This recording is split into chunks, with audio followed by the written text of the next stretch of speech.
Welcome to Time Travel Coins. I'm a coin collector. What I'll be doing is going back in time, starting with UK coins, through all the monarchs, and we start on Valentine's Day 1971. That's the day before decimalisation. The pre-decimal system had been in place since Anglo-Saxon times, and it was represented by the letters L for pound, S for shilling, and D for pence. L obviously doesn't actually stand for pound. It stood for libra, which was a pound of silver back in the day. That's how the pound started.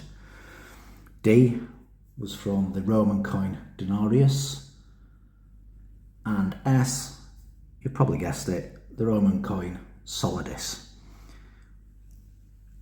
So there was 12 pennies to the shilling, 20 shillings to the pound.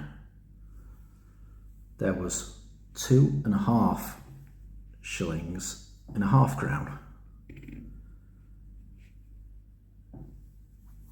It was quite a complicated system, wasn't it? But there was some reasons behind this. You'll probably notice that 12 appears quite a lot, doesn't it, when we talk about 12 pennies to the shilling. There's 12 numbers on the face of a clock. There's 12 months of the year. There's 12 signs of the zodiac. Not that I believe in that stuff. I'm a Sagittarius, we're sceptical. 12 disciples, 12 jury members. So 12 is a frequently occurring number, and the reason behind that is it's divisible by lots of other numbers. So you can divide it by 2 to get a sixpence. You can divide it by 4 to get a threepenny bit, which incidentally has 12 sides. You can also divide it by 3 to get 4 pence, or a groat. Now the groat didn't exist in Queen Elizabeth II times. Last time it was used was back in Victorian times. But you can see that it's quite a useful number for dividing. What we'll do next is we'll talk about each coin in a bit more detail.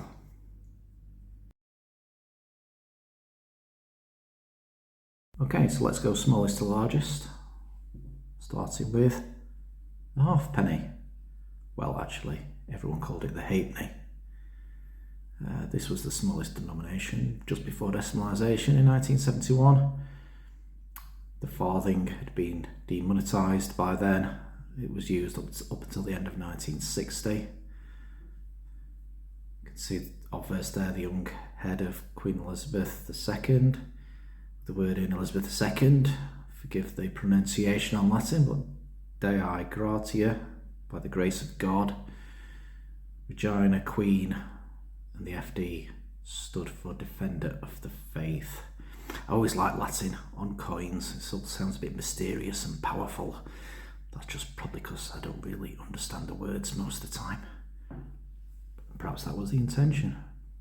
Let's turn into the reverse.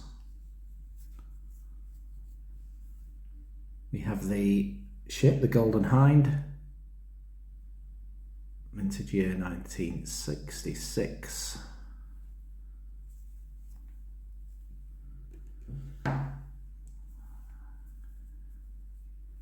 Next up is the penny. Same obverse, both coins minted in bronze, which was 95% copper, 4% tin, 1% zinc. The reverse there, common on pennies for many years, is Britannia, the personification of Great Britain. 1 penny, 1964.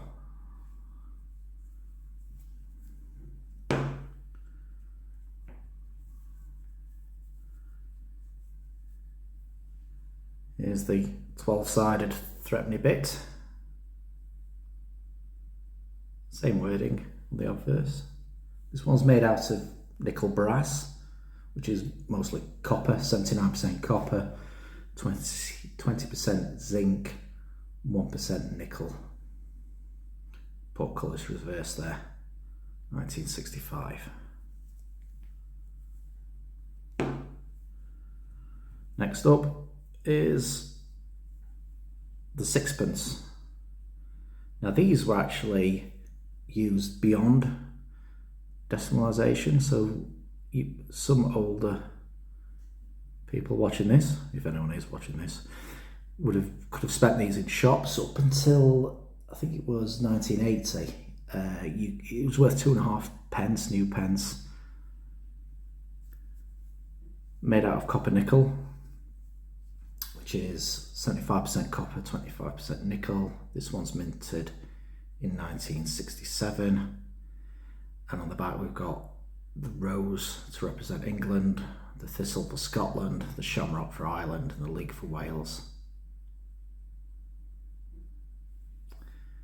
It's a nice design, but I find it a little bit too busy in the middle there with things overlapping. I don't know, what do you think?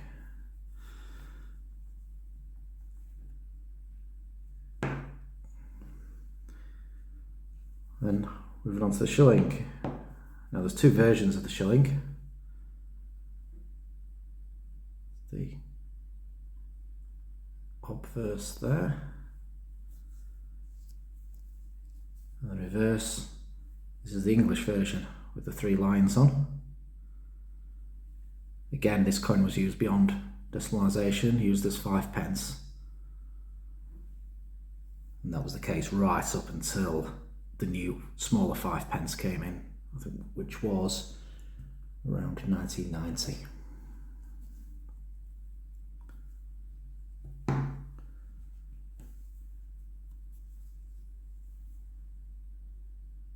Here's the Scottish version, the rampant line reverse, both 1965.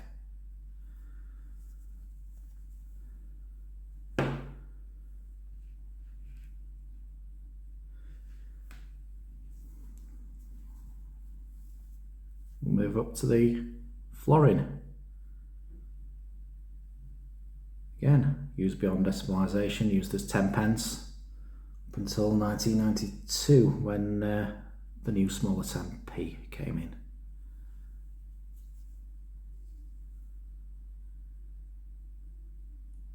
Following the theme of the flowers and plants, with the rose in the centre representing England, and thistles, shamrocks and leeks around the edge.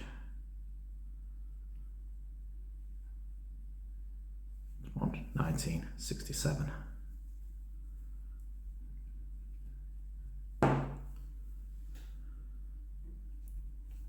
Then we have the half crown, which was 2.5 shillings.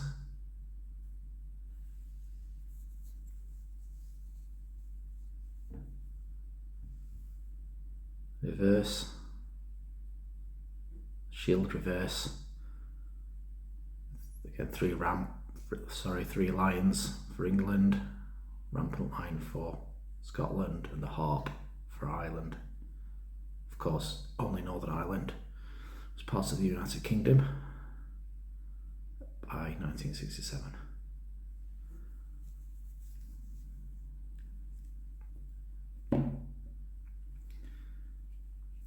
And then the biggest of the lot, the crown, 5 shillings, 25 pence. Minted in 1965.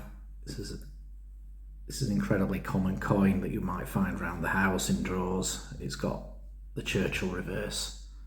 Quite an honour. The first time a non-reigning monarch or recently deceased monarch has been minted on coins. Here we have Churchill, obviously, as you know, the Prime Minister during the Second World War, in honour of his passing. There's the 5 shilling.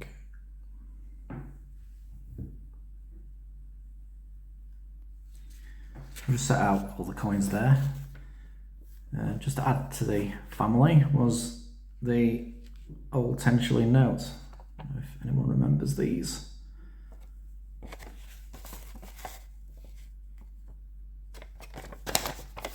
So 10 shillings was no longer used, and that was replaced by a coin.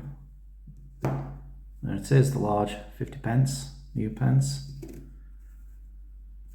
with, you can see the new obverse. Now this particular obverse was used around the Commonwealth, but the first time it was used in the UK.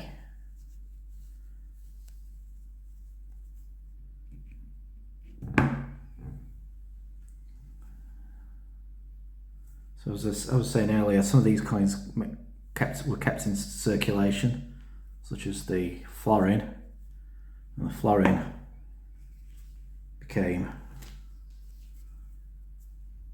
10 pence and was used as 10 pence. Here we have the words new pence on the coins.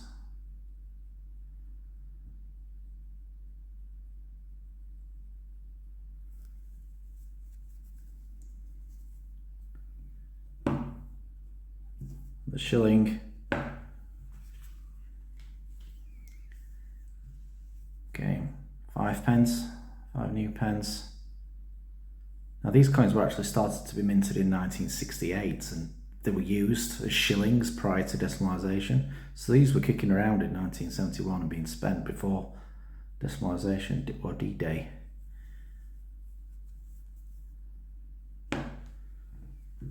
The last decimal coins were minted in the last pre-decimal coins were minted in 1967, although there was proof sets issued in 1970, not intended for circulation. And then we had the new copper coins, bronze coins, and these are still in use today. 2 pence,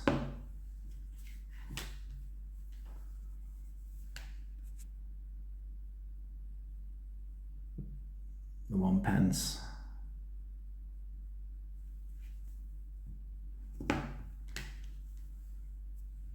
and the little half-p.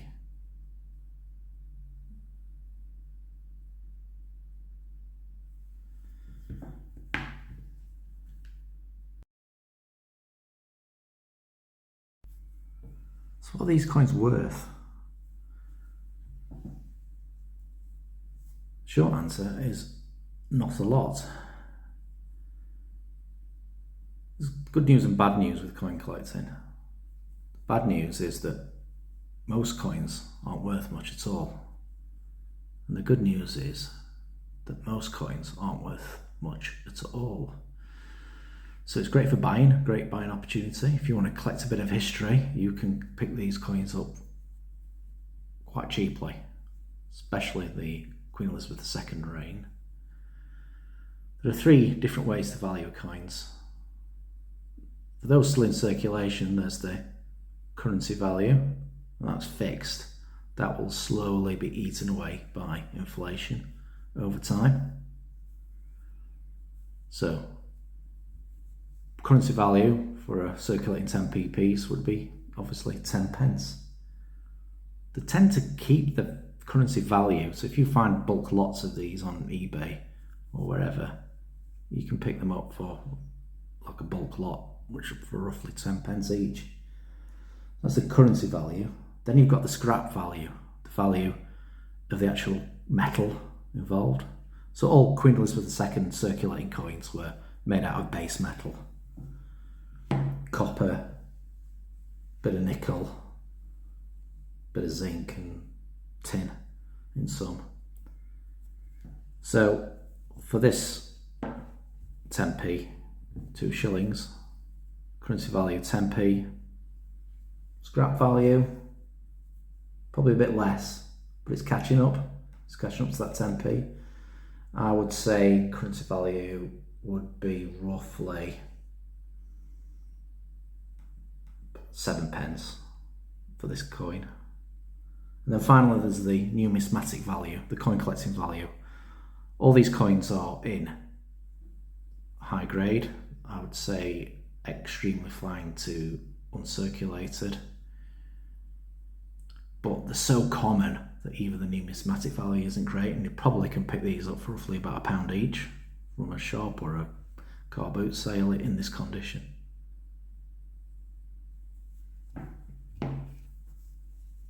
So I would say for this one, the numismatic value will be the highest.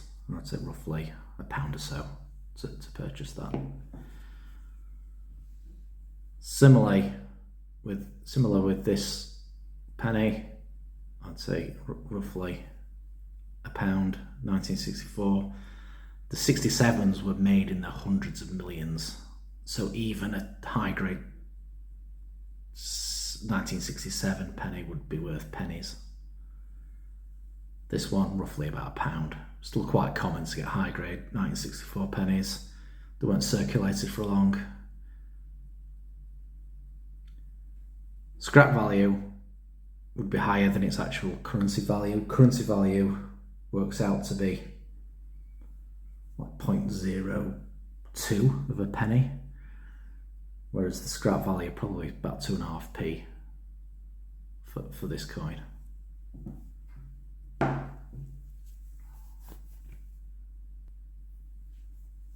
So what could you buy with these coins back in 1971? Pint of beer, just under 3 shillings.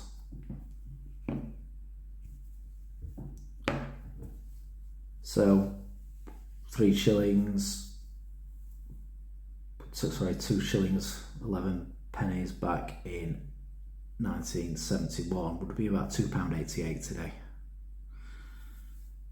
So I think beer's gone up a bit above inflation, standard inflation. Pint of milk would be 1 shilling, 1971.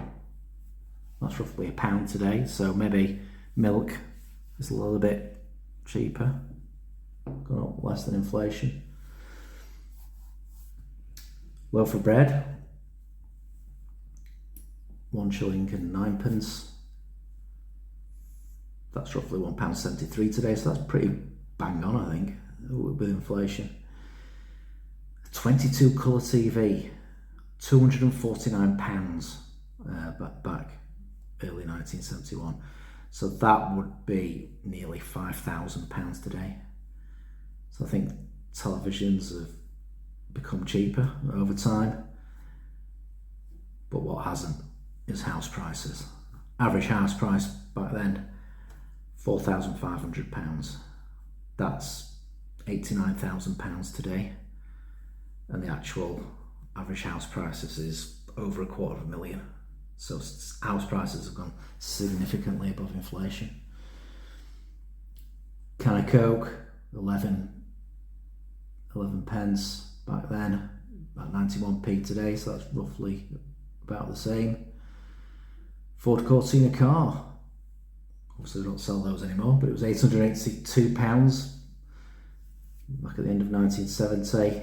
That's £17,435 today, so I think cars have gone up above inflation. I don't think you could get a brand new Cortina equivalent for £17,000. Packet of crisps, 7 pennies, which is about 58p. Half a dozen eggs was 2 shillings and 3p, which is £2.22. So maybe eggs are a little bit cheaper than they were back in 1971. Well, thanks for watching my first ever YouTube video. Maybe you carried on watching just to have a laugh at my terrible videography and editing skills. Maybe you watched to find out a bit about coins, a bit about history.